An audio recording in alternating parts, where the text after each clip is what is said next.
السلام علیکم ورحمۃ اللہ وبرکاتہ۔ میں ہوں آپ کا دوست فیصل اعجاز اور آپ دیکھ رہے ہیں MDI ورلڈ میرا دین اسلام چینل۔ کافی وقت سے آپ حضرات کے ہمارے پاس کمنٹس آ رہے ہیں دعائے معصورہ کے بارے میں۔ دعائے معصورہ کیا ہے؟ دعائے معصورہ کو نماز میں کس وقت پڑھنا چاہیے؟ دعائے معصورہ کو کس طرح سے پڑھنا چاہیے؟ اس کی کیا فضیلت ہے؟ ان ساری باتوں کو لے کر انشاءاللہ العظیم آج ہم آپ حضرات کو بتائیں گے کہ دعائے معصورہ نماز کے اندر پڑھنا کتنا زیادہ ضروری ہے۔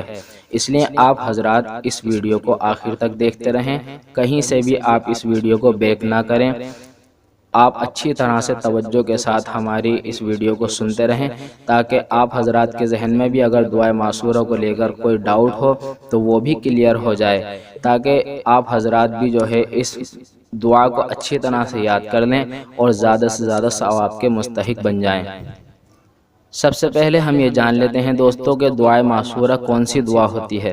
دعائے معصورہ اسے کہتے ہیں جو درود شریف کے بعد میں، یعنی نماز کی جب ہم آخری رکعت میں بیٹھ جاتے ہیں اور اتحیات اور درود شریف پڑھنے کے بعد میں جو ہم دعا پڑھتے ہیں، تو اکثر لوگ درود شریف پڑھنے کے بعد میں ربنا آتینا فی الدنیا یا پھر ربنا ظلمنا انفسنا اس طرح کی دعائیں پڑھا کرتے ہیں، بلکہ اس کی جگہ درود شریف کے بعد میں دوستو دعائے معصورہ کا پڑھنا زیادہ بہتر ہے اور ضروری ہے۔ اس کی وجہ یہ ہے کہ آپ صلی اللہ تعالی علیہ وسلم نے خود حضرت ابوبکر صدیق رضی اللہ تعالی عنہ کو اس دعا کے پڑھنے کی تاکید فرمائی ہے۔ اس لیے دوستو اس کو نماز کے آخر میں پڑھنا بے حد ضروری ہے۔ اچھا، اس دعا سے کیا فائدہ ہے؟ اس دعا سے نفس کے شر سے پناہ مانگی گئی ہے اور اللہ رب العالمین کے غصے کو ٹھنڈا کرنے کا بھی یہ ذریعہ ہے، اور اس دعا کے اندر اللہ رب العالمین کی رضا حاصل ہوتی ہے۔ اس لیے دوستو اتحیات اور درود شریف سے فارغ ہو کر آپ اس دعا کو پڑھ کر ہی سلام پھیرا کریں۔ اکثر لوگوں کو یہ دعا یاد نہیں ہوتی، اس لیے وہ ربنا آتینا فی الدنیا یا پھر ربنا ظلمنا انفسنا اس طرح کی یہ دعائیں پڑھا کرتے ہیں، لیکن اس میں بھی کوئی حرج نہیں ہے دوستو کہ اگر آپ یہ دعائیں پڑھتے ہیں تو آپ کی نماز مسلسل ہوتی رہے گی، لیکن اس سے بہتر کہ آپ صلی اللہ تعالی علیہ وسلم نے جس دعا کے بارے میں فرمایا وہ اللہم انی ظلمت نفسی ہے، جس کو ہم دعائے معصورہ کہتے ہیں۔ اس دعا کو آپ آخر تک پڑھیں اور اس کے بعد میں آپ سلام پھیریں۔ یہ دعا آپ کہیں بھی کسی بھی نماز میں، یعنی ہر نماز کے آخر میں درود شریف پڑھنے کے بعد میں ضرور پڑھا کریں۔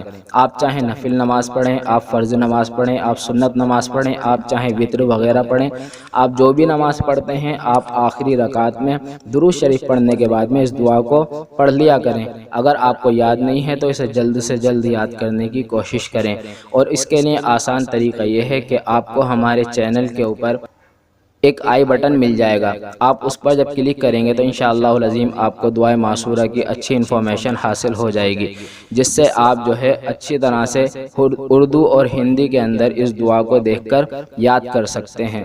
ہم آپ سے درخواست کرتے ہیں کہ آپ ہماری اس ویڈیو کو زیادہ سے زیادہ لوگوں میں شیئر کریں اور لائک کریں، کیونکہ اس ویڈیو کو بنانے کے لیے دوستو آپ حضرات کی ریکویسٹ ہمارے پاس آئی تھی، اس لیے اس کا بہت سارے لوگوں کا اس بارے میں ڈاؤٹ ہوتا ہے دعائے معصورہ کو لے کر، تاکہ ان لوگوں کے ڈاؤٹ کلیئر ہو جائیں کہ پتہ نہیں ہم یا آپ میں سے کوئی بھی کتنا ثواب کا مستحق بن جائے۔ اس لیے ویڈیو کو زیادہ سے زیادہ شیئر اور لائک کریں، اور ہمارے چینل کو بھی آپ نے اگر اب تک سبسکرائب نہیں کیا ہے تو ضرور کر لیں۔ اللہ ہمارا اور آپ کا مددگار ہو۔ اللہ حافظ۔ السلام علیکم ورحمۃ اللہ وبرکاتہ۔